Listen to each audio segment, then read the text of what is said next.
Jadi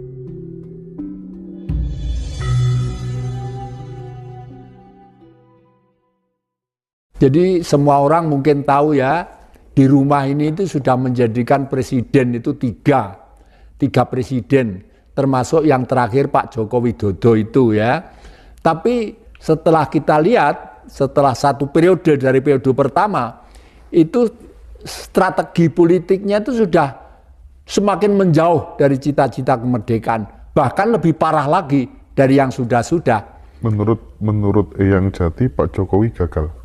Menurut saya gagal total ya. Pernah saya kepada ring 1, ring 2-nya mengingatkan bahwa tolong bersihkan dulu peristiwa 65. Jawabannya apa? Loh, 65 Pak Jokowi kan masih umur 3 tahun. Jawabannya seperti itu. Mas, kalau berani menjadi RI 1, Presiden Republik Indonesia, jangankan kok peristiwa 65, peristiwa Mojopahit, Singosari, Jenggolo, Kediri harus paham dan harus tahu. Karena benang merahnya itu ada. Akibatnya karena tidak tahu ya sudah, negara ini ditekuk ke sana kemari, ke sana kemari.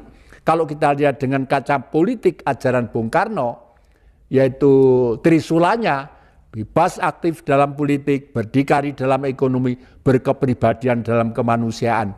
Semuanya gagal, bebas aktif dan politik. Kita masih ada di ketiak kapitalis. Buktinya apa? Buktinya itu sepele, Mas. Masalah menggunakan masker, ya. Kelihatannya itu serius. Waduh, masker itu nanti kalau tidak pakai itu kan taktiknya Amerika. Virus itu buatan Amerika 2014, disebarkan 2019, semula disebarkan di daratan Cina. Tapi Amerika kecelek. Dianggap Cina itu lebih goblok dari Amerika. Ternyata lebih dahsyat. Di sana itu hebat banget negaranya. Dan maju. Dan pemimpinnya tegas dan tegar. Nah maklum memimpin 1,3 miliar manusia. Kalau tidak tegas tidak akan bisa. Tidak akan bisa. Yang kedua, ekonomi berdikari. Sekarang itu sudah tidak berdikari. Kalau berdikari, di Indonesia itu kalau tidak berdikari, itu suatu kebodohan yang besar, Mas. Bagaimana Sabang Merauke di laut, di tambangnya, di hutannya, di gunungnya, itu Mas jauh, kaya raya, itulah surga dunia yang ada. Kemarin saya jalan-jalan ke Gunung Kidul.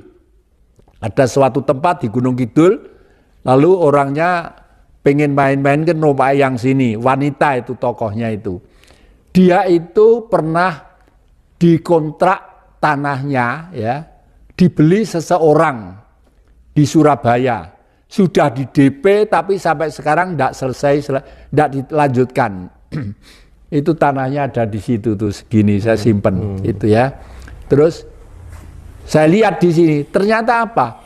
Tanah itu mengandung 1 perak, 2 emas, 3 uranium, Mas. 3 uranium. Dan itu gunung, panjang sekali. Oleh karena itu saya terus pergi ke Gunung Kidul, daerah Darungan, daerah Ludoyo, mendatangi orang-orang. Kalau saudara-saudara punya tanah di sana, tolong jangan cepat dijual. Ya, meskipun hanya 100 meter persegi atau berapa. Kalau pengen rumah baru, belilah, cari yang lain, mungkin pengen ke kota, nggak apa-apa. Tapi jangan dijual. Karena ini nanti aset internasional yang dibutuhkan oleh nasional. Coba, emas, perak, dan uranium. Itu batunya saya bawa itu. Okay. Nah, tadi Eyang Jati memberikan sebuah konklusi bahwa Pak Jokowi gagal. Salah satunya adalah terkait dengan pakai masker. Corona gitu kan. Kita seolah-olah tidak berdikari begitu ya. Nah, dan masyarakat kan sekarang juga sudah mulai sadar, kayaknya kemarin tuh kita dibodohin aja deh kayaknya. Kan sudah banyak itu menjadi kesadaran kolektif begitu ya. Andai kata jadi corona lagi, terjadi pandemi lagi, apapun namanya, tapi esensinya sama gitu. Apa yang harus dilakukan oleh Pak Jokowi dan apa yang harus dilakukan oleh kita sebagai rakyat? Orang Jawa itu ilmunya jauh lebih modern daripada orang Barat. Kalau telaten menyaksikan kebudayaan kita. Di dalam perang Mahabharata, ya, itu Senopati di Astina pada waktu namanya Prabu Salya. Prabu Salya itu mempunyai aji Canda Birawa. Canda Birawa itu berbentuk raksasa kecil-kecil. Kalau dibunuh satu menjadi dua, bunuh dua menjadi empat, bunuh empat menjadi 8. Deret hitung seperti itu. Nah, terus semua melawan Senopati itu, melawan Canda Birawa itu kalah.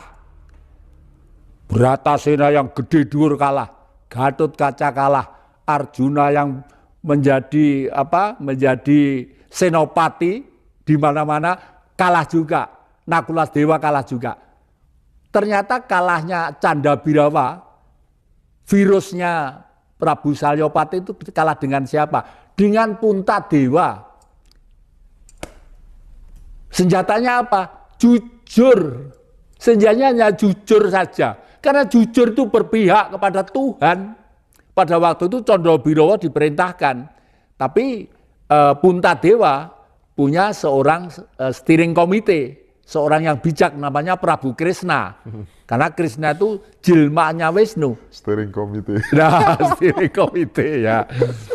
Yayi Puntadewa, apa Kakang?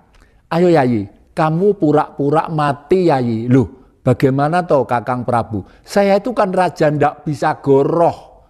Jujur apa adanya. Karena saya percaya bahwa Tuhan itu bersinar di dalam tubuh saya gitu. Sudahlah. Goroh sedikit demi kemenangan tidak apa-apa. Daripada nanti hancur seluruh bangsamu di Amarta ini, di Pandawa ini. Akhirnya Puntadewa pura-pura mati. Canda Birawa datang. Kamu siapa? Kamu siapa? Kamu siapa? Ditanya gitu. Krishna bilang, kamu tuh bagaimana sih? Kepunya otak apa enggak? Orang mati kok ditanya. Orang mati itu tidak bisa ngomong. Oh, juragan saya menipu saya, kembali lagi gitu ya. Pulang lalu, oh ternyata Puntadewa udah mati. Saya tanya enggak bisa ngomong. Iki mesti akalnya Krishna itu. Dia tahu juga itu Prabu Salyapati, akalnya Krishna. Sudah, orang yang sudah mati itu bunuh aja udah. Enggak peduli mati itu digigit lehernya. Minum darahnya gitu, kembali lagi gitu. Yayi, bangun Yayi, bangun. Krishna bilang bangun. Puntadewa bangun. Kamu siapa? Saya Puntadewa. Loh, katanya Puntadewa mati. Orang mati itu ndak bisa ngomong. Wong saya bisa ngomong berarti saya masih hidup. Oh, juragan saya bohong. Akhirnya juragannya dibunuh oleh Canda Birawa itu. Nah, ini juga tidak cerita leluhur ini tidak justru kepada sosok manusia, kepada negara pun bisa. Amerika sekarang sudah memikul beban karma dari semua yang diperbuat selama ini. Amerika karena menganut satu paham liberal yang kapitalistis, memeras dan menjajah terhadap orang lain, memporak-porandakan dunia ketiga ya. Sekarang di Amerika Mas, nuwun sewu. Di Hollywood itu dulu mobilnya itu mewah-mewah. Karena tempatnya bintang film mewah-mewah. Sekarang tidur di trotoar semua. Bahkan cari makan itu kadang-kadang luru di pawuan-pawuan itu. Itu karma. Jangan dipikir negara besar itu tidak bisa kena karma. Bisa. Oleh karena itu kena karma atau tidak tergantung leadership number one.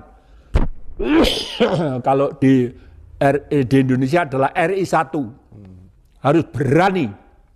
Seperti Prabu Puntadewa, tidak ngambah lemah. Tidak nambah lemah itu kakinya itu gini, nggak nempel di bumi. Artinya apa? Tidak duniawi, tidak materialistis. Karena apa? Sudah istimewa. Nggak mungkin RI 1 berasnya dicarikan yang bauan, yang banyak beleduknya kayak makannya Mbah Jati, tidak mungkin. Mobilnya dicarikan yang diluk ganti ban, tidak mungkin. Pasti yang teristimewa karena simbol negara. Bila perlu diberikan dari Inggris mobil yang mewah, tidak masalah, simbol negara kok. Apa ada pemimpin seperti itu? Ada. Siapa? Bung Karno. Bung Karno itu gagah, gagah, ganteng begitu ya. Tapi Bung Karno dompet tidak punya. Karena sadar bahwa masih harus berevolusi, mengangkat harkat rakyatnya supaya lebih mulia seperti cita-cita leluhur. Oke. Terus yang harus dilakukan rakyat sama Pak Jokowi yang dikata kemudian muncul virus lagi, konkretnya apa yang jadi? Supirnya Pak Harto ya, itu sudah pensiun, sekarang di Sidoarjo. Dulu pernah membantu Eyang nyupiri kemana-mana. Pada suatu saat itu pamannya itu meninggal dunia. Lalu didatangi kepala desa. Setelah kepala desa datang, lalu kepala desa itu bilang, kalau mau diumumkan pamannya itu meninggal karena COVID, akan dibantu 15 juta. Kalau tidak mau diumumkan, warga desa satu pun tidak akan mau ke makam, ikut memakamkan. Lalu telepon saya, bagaimana Mbah ini Mbah? Dah, saman percaya Tuhan apa percaya koruptor, maling gitu? Percaya Tuhan, kuburkan sendiri. Bila perlu saya juga datang. Agenda enggak usah datang, yang ini saya kuburkan dengan anak dan istri saya. Coba sampai sedemikian rupa bahwa suatu negara itu kalau masih ada di ketiak orang kapitalis, di dalam pewayangan disebut rahwono. Rah itu getih, wono itu alasan. Wono itu hutan. Artinya darahnya itu ya darah hutan. Darah hutan makanannya ya darah. Darahnya manusia. Kok tega seperti itu? Jadi case yang kemarin itu sebenarnya karena